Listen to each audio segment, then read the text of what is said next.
James Whittam has just been explaining to me exactly what's going on, and the problem with that dry line and the fact that you've almost got rivers still cruising across the track at certain points. Yeah, what you've got is down Crane and the rivers are running right across it. It's still wet, proper puddles, but yet you can see it there, it's actually dry, and you can see when somebody runs off a wet part of the track onto the dry line, that actually leads like what we call a slug trail. There, look, and that to me says it's actually dry. There, where they are now, dry. Where West is, it's completely dry. So, yeah, it's a choice. I think we're looking at number 4. Jack Kennedy's gone for intermediate rear wet front. That's going to be the confident choice. I do feel he's going to have to get going pretty early, because as it dries out and it keeps drying out of this race, I think the dry condition tyres, and let's remember that even the dry condition tyres are not slicks. They have some tread cut into them, so you have a little bit more chance than if it rained again on slicks. So there's less of a gamble to be taken there than in the superbike class. But me, I've got intermediates back and front.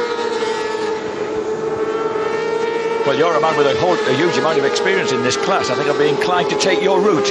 Ben Curry leads the way with 25 points after that great tussle with Jack Kennedy yesterday. Ross Twyman in 3rd place ahead of Tom Oliver, the fastest of the rookies. James Westmoreland making his return to the class, 5th on 11 points ahead of Tommy Philp, David Allingham, Danny Booth, Robert Kennedy and Tim Neve. The starting grid's headed by Ben Curry, the race winner yesterday, with a fastest lap of 1:32.017, ahead of Jack Kennedy and Tom Oliver. Brilliant ride by Oliver, the Colchester boy who's just dipping his toes into Supersport for the first time. James Westmoreland back into Supersport from Superbike, leads row 2 from David Allingham and Ross Twyman. James Rispoli, despite that crash yesterday, went fast enough to claim 7th place ahead of Tommy Philp and Danny Booth. And then Sam Wilford, Robert Kennedy and the reigning Super Stock champion Dan Stamper make up row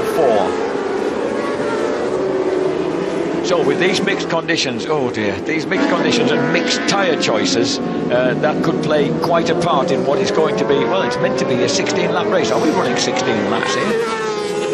Yeah, well, it's down for 16 on the timing screen. It hasn't been cut in distance like some of the other races. And looking at this, looking all the way around, I've looked at every single camera shot there, and I think the brave men are going to be going with full dry tyres. Remember, they have got a little bit of tread in there, so it's not the biggest gamble. It's not like putting slicks on, so you have some chance if it's damp, and you can run offline a little bit. But I think the brave men, let's have a look.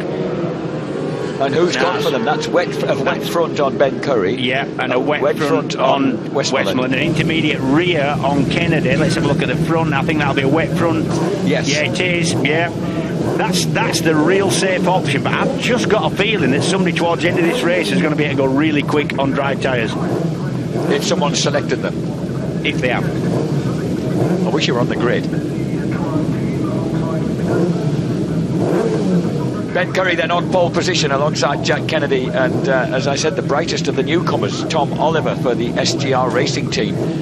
James Westmoreland still adjusting to life back on a Supersport bike, though with the same team, is lined up on row 2. Clean start again from Curry. He's really got the starts nailed. He's obviously benefited from not being on a motorcycle throughout the winter time that he spent in Australia. And look at that beautiful move by Westmoreland, the former runner-up in this championship series, just skirts around the outside to make it a Geerling Kawasaki 1-2 as they go down the hill. And look at this, Curry is putting the hammer down straight away, and with a wet front you would be trying to get a little bit of a gap, because I've just got a feeling that if somebody is out there trying out towards the end of this race on dry tyres, they're going to have the pace. And we've seen how big a difference it can make when you've got a race that lasts a fair time and gives those tyres time to get heat into them. So as they curve their way there through Starkey's and then through with Schwantz into McLean's, that's it. Ben Curry escapes at the front. He's not easing his way into this one. No, he's not. Well, he said, he's always a bit gloomy and says he doesn't like these conditions very much, but he's always very, very quick in it. Exactly. I mean, I remember him on the grid really wet Silverstone last year. Doom and gloom, saying about this and that, and then he cleared off. Yes. Rather like he's doing right now. Yeah, exactly. There's the leader then. There's the picture. Here's Kennedy pussyfooting his way past James Westmoreland, runner-up in this series from McCann's Yamaha 2 years ago. We didn't see what Ben Curry had on the rear of that Geerling Kawasaki, but you wouldn't really, I don't think, put anything other than an intermediate if you got a wet on the front. And I don't think he'll have gone for a wet rear, no way. 20, easing his way through past Westmoreland there into third place. Tom Oliver really looking comfortable. Allingham is coming through strongly as well in these conditions. Another lad who doesn't reckon to like these conditions very much, but is riding strongly in them. He's up behind Westmoreland now as they come down the Wheatcroft straight. 5.5 second lead in one lap. Now that's a lap. That is a lap, isn't it? 142.7 against 148.3. And there's James Rispoli easing his way into contention, not wanting to end up on his ear down Craner Curve again today. I was just going to say, poor old James Rispoli has eaten a bit of gravel this weekend, and he won't want to be doing the same again. He's brave though, you never know. Taking a tight line there down the hill and into the... is that the best line to take? You've got to stick where the dry bit of track is, the drier. You see, they're on a completely dry line, and that's a fast corner. That's going to give the wet weather tyres a lot of stick, particularly the rear. It's amazing. It's not often you see the leader without any sign of anybody else behind him. Look at the way that the conditions almost change as they cross into the new tarmac. Yeah, that's it. The newer tarmac seems to be holding a little bit of the water. 95 David Allingham, who was a real championship challenger last year, remember, for his dad's EHA team. He just turned 23-year-old from Eglinton in Northern Ireland. Came up through Aprilia Super Teens. And there's a move by Tommy Phillips. Tommy Phillips really impressing me on the Draper racing bike. He's eased past Ross Twyman, then the Canterbury boy. Yeah, good ride from Twyman yesterday. Third, sorry.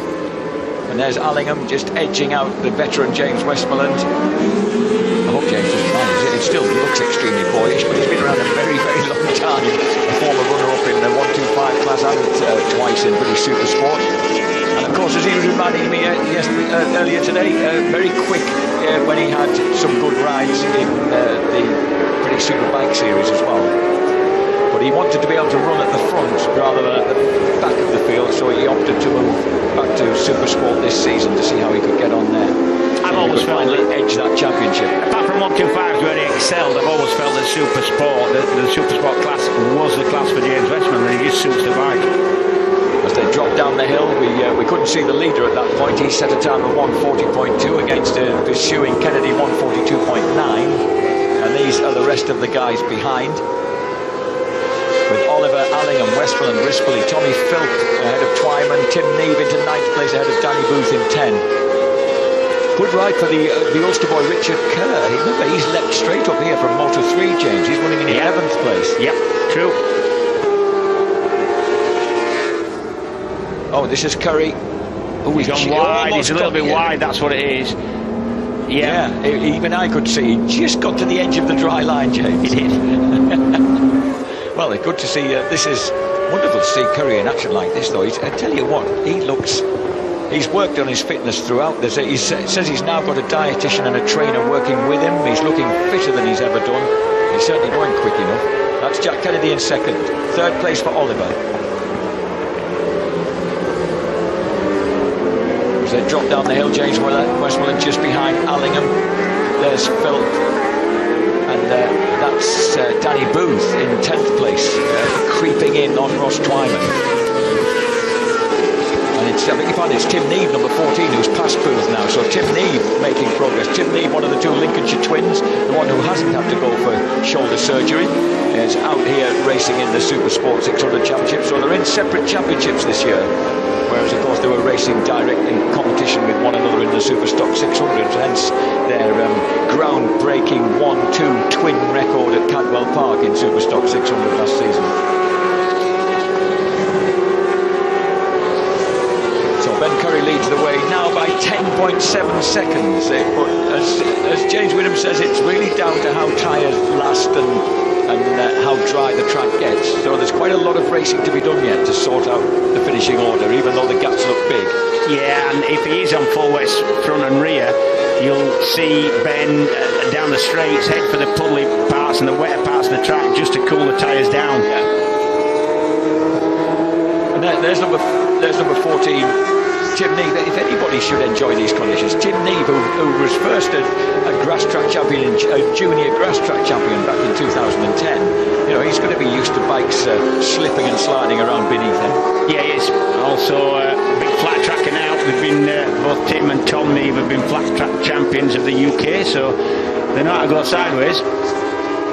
Yeah, they've raced in that Kenny Noyes Super Prestigio Festival alongside Marc Marquez and those guys in Barcelona. And done well. And done very well. Yeah. This is the GP2 leader at the moment, down in 24th place, and that's Eugene McManus, the son of the former British 250 champion Eugene McManus. Yes, he was. Senior, I think he was. A GP rider, point scorer in 250 GPs, not to be sniffed at in that. That was a competitive class, going really well is Eugene. Not the ideal bike for these conditions, the GP2, very firm, very geometry-wise. What they're made for is a really grippy, really dry, let's say, Valencia, where you're in horrendously fast corner speed, and that's just not the case at Donington this weekend. I don't think they were meant for an Easter weekend at Donington, no. There's number 50, Joel Boerboom. He's lying third in the GP2 category and 27th overall in the race. So except for McManus, who's escaped a bit, all the other lads are pretty much together. Brewer's in 25th place, Boerboom in 26th, Josh Owens 27th, and then Tom de Vries in 28th. It was Josh Owens who got hit by his teammate Eugene McManus just going up towards Goddard at the end of the warm-up laps yesterday. Big difference in speed. Eugene didn't shut off. We thought it was the other way. It was Owens that got clobbered by McManus. The whole lot went up in the air. Lucky nobody was hurt, either of them. Both bikes really badly damaged, and Ryan Sackleby had a sleepless night fixing them up. Smiled his way. Though he wasn't happy. No, he wasn't happy. No, he wasn't. So at the moment then, Ben Curry, the guys we expect to be at the front, James. Ben Curry, there he is, and Jack Kennedy, but Tom Oliver running third. Allingham's established in this class now.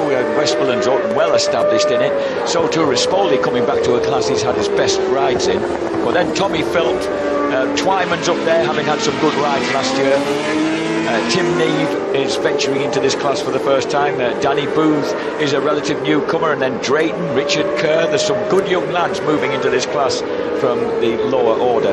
Brad Jones in 15. Curry maintaining the pace. Is only half a second slower than his fastest lap. He has done a 39.9. The last lap 140.3, so he's still maintaining the pace. And I'll tell you what, with a 16, and it's going to be a lot more than that second lead, Curry, it doesn't matter if his tyres actually fall off the last few laps, he's still going to get it home in first. This is a young man, number 34, from Rob McElnay country, Scunthorpe lad, Dan Drayton, who's having a good scrap here with number 27, Bjorn Estman, who's obviously a real veteran of this class, the South African. Yep, Bjorn hit the deck yesterday, got away with it, sort of limped away with a muddy pair of leathers.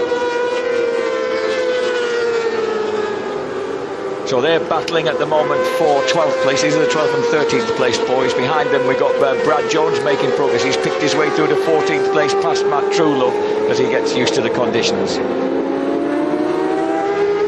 Lap 6 of 16, and with a 16-second advantage. Number 97 Bradley Perry there making a move. And he's in a battle there with number 64, Danny Booth, a man from Preston on the DB Racing. The DB Racing Kalex. Kalex? Why would we own a Kalex? Can you have a Kalex Supersport bike? Is that allowed? All these lads look to have wet fronts on. James. Yeah, I think they have. Yeah, I think you're right. I think it doesn't look like a Kalex to me. It doesn't look like an R6. It does, yeah. I think we might have a slight. Sorry, that's my mistake. It's a Yamaha. Yeah. Yeah, it's an R6. That does look like that. Curry leads now by 18.4 seconds. Jack Kennedy looking steady in second place. He's got an advantage of 2.5 seconds over Tom Oliver. And there's Allingham, Westmoreland, Rispoli. Battle for 8th. This is Twyman and Neve. Tim Neve just edging in on Ross Twyman, whose sister Steph incidentally goes out with Tom Ward. It's the whole of the southeastern England kind of road racing boys are all kind of mates together, really, as you might expect, as they cut through the old hairpin, laughingly called hairpin, and then swoop on round Starkey's underneath the ghost of another bridge. This place used to have 2 fine bridges that were taken away, didn't it? Yep, one kind of metal thing with a wooden hoarding over it to look like a tyre. The other one was kind of an old stone built fallen down thing, wasn't it? So So Ross Twyman just hanging on as we move back to James Westmoreland, just being gradually reeled in by James Rispoli on the last lap. Rispoli gained about 7/10 on Westmoreland on the Gearlink Kawasaki. There's Westy. Had some good ride, you know, on the Gearlink Kawasaki Superbike last year. Yeah, he did. The best rides that anyone's had on that. But as James says, the problem with their efforts of Michael Dividal's team in Superbike is that they're relatively underfunded, where they're on a more even playing field in Supersport. You can definitely tell that in Superbike. It's not as difficult to prepare a top bike in British Superbike as it is in World Superbike. It was definitely wide, was Westy there. The problem is you get onto the damp part of the track, you can't have the same lean angle corner speed. You've got to shut it off, because otherwise you just slide off. So that was Rispoli moving through into 5th place then. So James Rispoli, teammate this year to Bjorn Estman, having a very decent ride. Further back downfield, the lads are chopping and changing a fair bit. One of the Wiggly twins is in there, number 66. As they cross the line now, it's Brad Jones in the midst of there pursuing Bjorn Estman, and he's followed by number 66 Kurt Wiggly. Brad Jones, another newcomer to this class, having been competitive and a race winner, of course, the lad from the bespectacled lad from the southwest. Oh, look at this. Wiggly looking impressive. He rode round him downhill. Yeah, Wiggly on the newer R6. Wiggly on the older R6. So Wiggly racing Yamaha all the way from Cannock in Staffordshire, having a good run here and now. Oh, a good wiggle as well, Wiggly, as he closes up now on Bjorn Estman.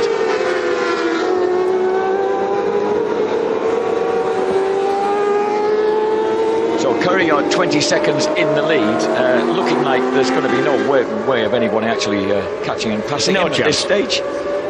So as long as he stays on board, then we can safely say that he's going to enjoy a victory here, the second victory of the weekend, and have a very sweet 50 points. And it really should be staying on board with a 20-second lead. It'll be more than that now. 22 once Kennedy comes over the line. Move there by number 34, Daniel Drayton.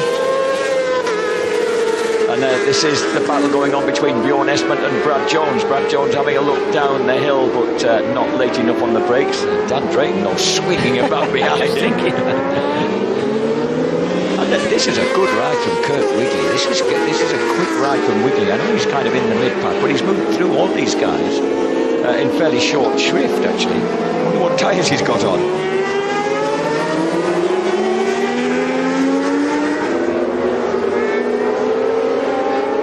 So Ben Curry then with that lead gradually extending, 22.8 seconds now. Jack Kennedy in second place by about 4.3 seconds over Tom Oliver.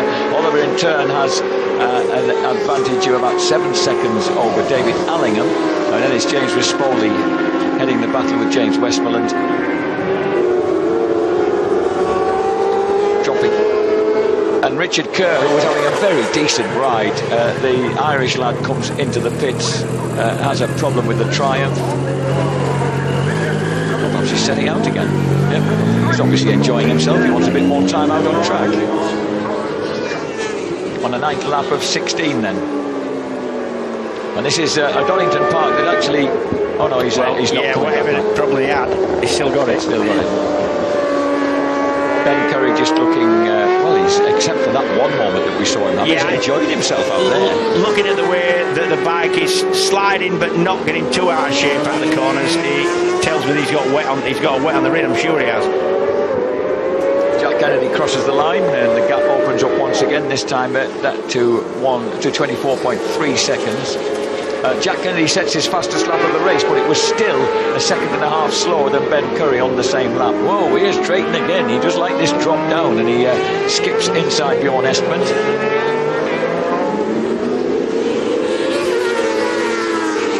Drayton, number 34 on the NP Motorcycles Kawasaki. You know how I feel about Kawasaki chairs. They shouldn't be black, they should be green. Yeah. Yamaha should be yellow and black. Or blue. Honda's red, white and blue. The back of that group then, behind Bjorn Estman, we've got Matt Truelove, number 11, running in 15th place. So he's actually got the last championship point at the moment. And then the other Wiggly twin, Matt Wiggly's just outside the points in 16th. And Eugene McManus, as the track dries, James, he's got the GP2 bike up to 17th place overall. So he's moved right through from the mid-20s up to 17th, past Dan Stamper and Sam Wilford. So a clear leader in the GP2 Cup for the Irish boy.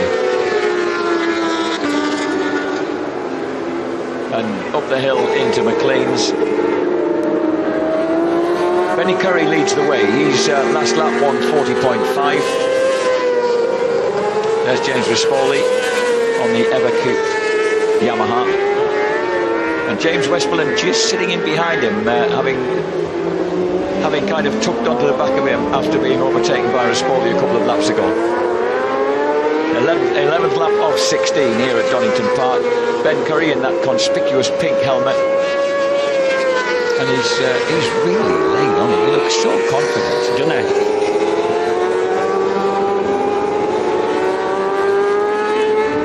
Ben Curry, who was, as James was pointing out, has always ridden just decently in these conditions, no matter how gloomy Cuzza might seem when you talk to him about them. He just thoroughly revels in them. Yeah, Ben didn't even have a ride pre-season last year. Before 17, he didn't have anywhere to go. It was a last-minute deal with Geerling, and then spent the first half of 17 really getting his form back and getting used to the bike. And then by the second half of 17 last season, he was on fire, winning rounds in the wet and in the dry. Yeah, you're right. He did he had a kind of hat-trick, successive victories, double at Alton Park, and then he won at Assen in the Netherlands. Yeah. He's coming up to lap Mike Brewer's on the GP2 Content Junkies Tech 7 Brewers Racing Team Honda. It looks like a CBR 600 to me, Jack. I don't think that's what it's called. I don't think there's much GP2 about that.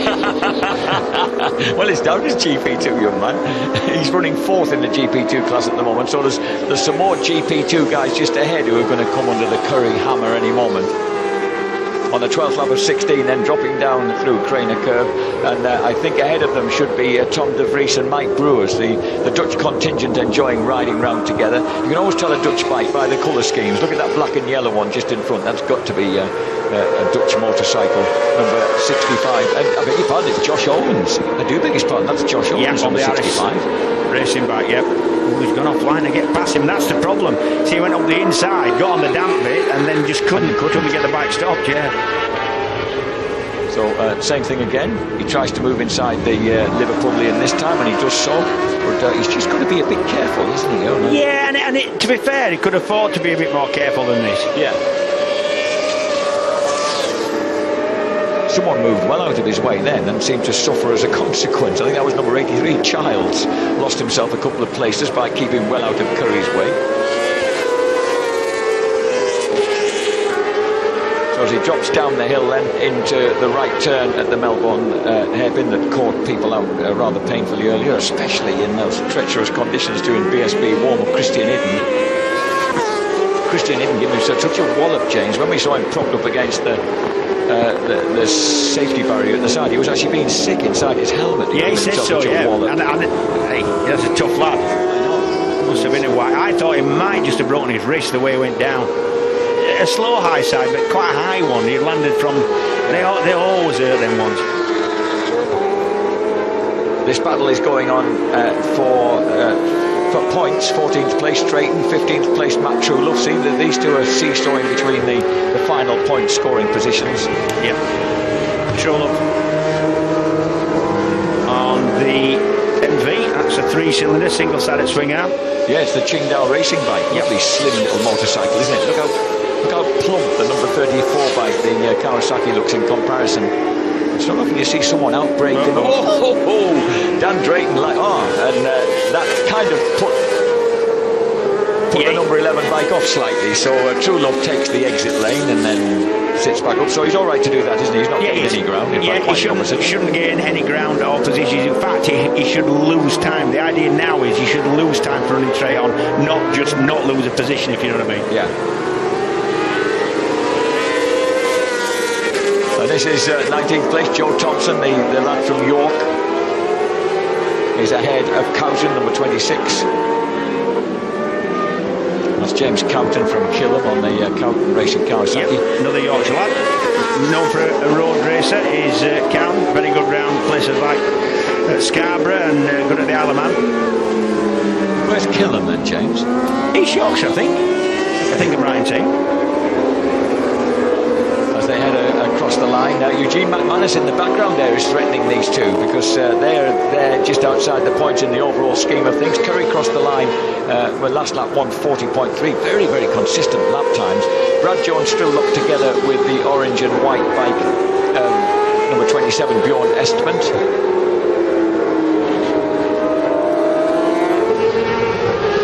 Estment's a character who's always been there or thereabouts in Supersport racing, James. He's qualified well at times. He's been there a long time.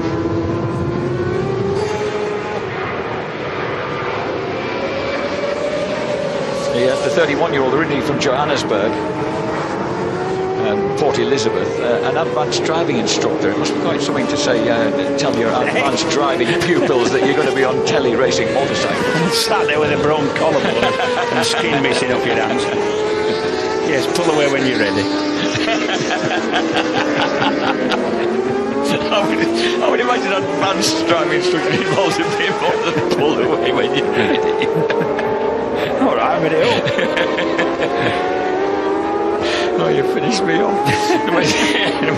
Number 66, Kurt Wigley, the Wigley twins, still there in front of Tim Neave. So Wigley having a really good ride. It's good to see one of those twins because their dad and mum have kind of, just about made themselves homeless to keep these boys on track. Yeah, that's age-old story. Yeah, the family's done that. This is the battle for 19th place being split by Ben Curry as they go through Goddard's onto the 14th lap of 16.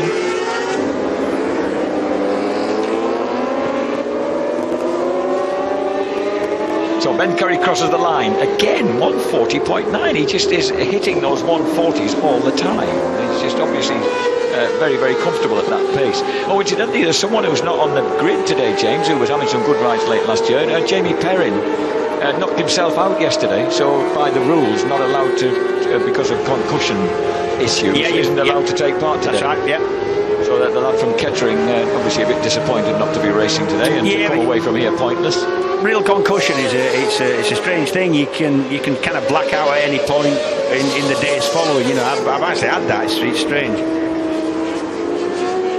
This is Brad Jones running in 12th place, right behind him Bjorn Estment. He hasn't managed to shake him off. Brad took a long look over his shoulder then just to see if there was anybody else involved. Yeah, well, Ben Curry now has lapped everybody up to 19th. Here comes Estment, sweet as you like. The man from originally from Port Elizabeth, just slips back beneath. And this is the battle for 4th place, warming up between David Allingham, who's gradually been reeled in by the other those orange Yamahas. This is number 95, David Allingham. He's seen his EHA racing team actually achieve the 1-2 in the 1000 Super Stock race with Andy Reid and Joe Collier. Allingham storming uphill. James Rocket Rispoli, who's had a couple of seasons away from this class, seems to suit Rispoli. He was such a strong contender 2 years ago, and then I was a bit baffled when he left the class. He was on the verge of real success in it. Yeah, he did. Yeah, stalled a little bit in Superbike. Yeah, and then also not such a good season last season in 1000 Superstock, and here he is getting himself right up at the pointed end. He and Allingham having a good tussle. Allingham's a tall lad, tall, sandy-haired Ulster boy. And as they come howling out of the foggy S's, another move lined up perhaps. No, not quite. Allingham there risking the wide line, but having room to cut across in front of Rispoli as they drop to the Melbourne Loop. What was your favourite line round the Melbourne Loop, James? I know last time you raced here you didn't actually reach it because you didn't get on the first lap of the foggy S's. Yeah, thanks for that. No, actually it wasn't the foggy. We were running the old track, so it was actually the foggy S's going the other way that I fell off, so we wouldn't have done the loop anyway. Loop, if you've got nobody behind you pestering you and you're trying to defend your line, you take an early apex, run it a little bit wide, like about 5 feet wide mid-corner, straighten the exit out with a late apex and just try and carry as much speed as you can out the corner. obviously, that's why I was kind of surprised that Allingham took that wide line. He was obviously confident that he had sufficient late braking expertise to remain in front of It's a little bit different now because you need to be sticking to the bit of the track that is the driest, which is pretty dry going in there, actually. You see, this is the problem Rispoli's got is to get past Allingham, he's got to run off that dry line unless he's really lucky or Allingham makes a mistake. Would you believe it? Oh, we've reached the final lap, and this is Ben Curry. He's going to do the double here at Donington Park. Cuzzer crosses the line with a lamentable wheelie, but he'll be really pleased with the fact that he's won both races here of the British Supersport Championship opener for Gearlink Kawasaki in memory of Norman to be done. And he will be winning it by a very, very considerable distance as the checkered flag waves. We look for Jack Kennedy to cross the line. Kennedy, number 4 on the Integro Yamaha. Number 4, Jack Kennedy then from Dublin finishes in second place, 24.3 seconds back. Nobody else was ever in the race, really. That was absolutely taken apart. And look at this, Rostrom on his second race out in British Supersport for SGR Racing's Colchester motorcycle mechanic Tom Oliver. Great ride by Oliver. He's really shown himself to be the best of it. He's thrilled with that. And Bjorn Esmond finishes in Rispoli finishes in 4th place, having nabbed that place from Allingham. He looks really pleased with that. The rocket from Florida. Allingham in 5th. That's and Wigley, having had the best race that he's had in a long time. Wigley's crushed the Wigley Twins Racing SorryMate.com bike. Oh, Kurt, well, you've that done anything all the hard to do work. with, who was he dicing with? That was Tim Neve. He was dicing with Jim Neve. Are we going to get a glimpse of what went wrong? Oh, where are they? Nah, all his own work, that one. Is that Goddard's? It is Goddard's. Yeah, it is last corner. We've got about 50 metres to get to the line. God. What a mistake, eh?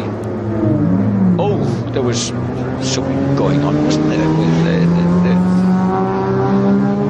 Well, Kurt Wigley looks, talk about looking sorrymate.com. He'll certainly be sorry when he gets back to see his dad.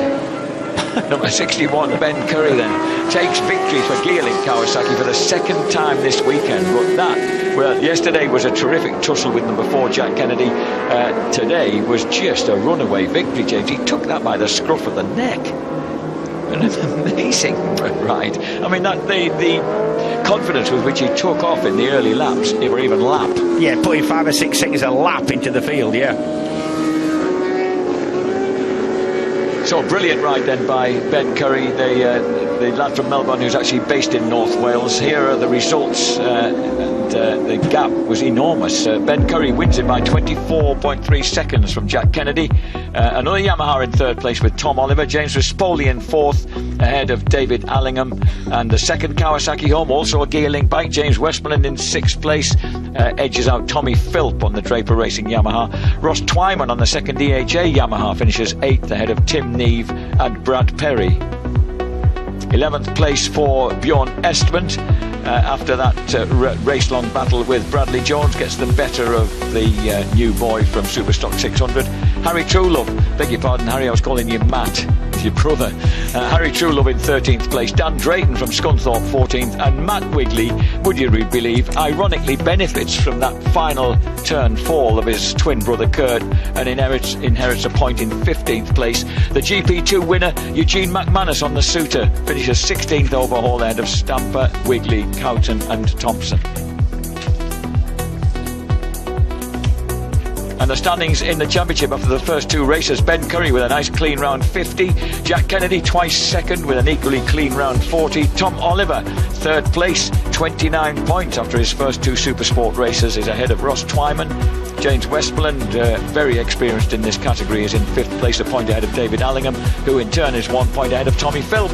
James Rispoli, on his return to the series, is joint 8th with Tim Neve on 13 points ahead of Brad Perry in 11th. 11th place for Danny Booth on 8, Robert Kennedy on 7, Bjorn Esmond on 5, and Bradley Jones and Joey Thompson tied on 4 apiece.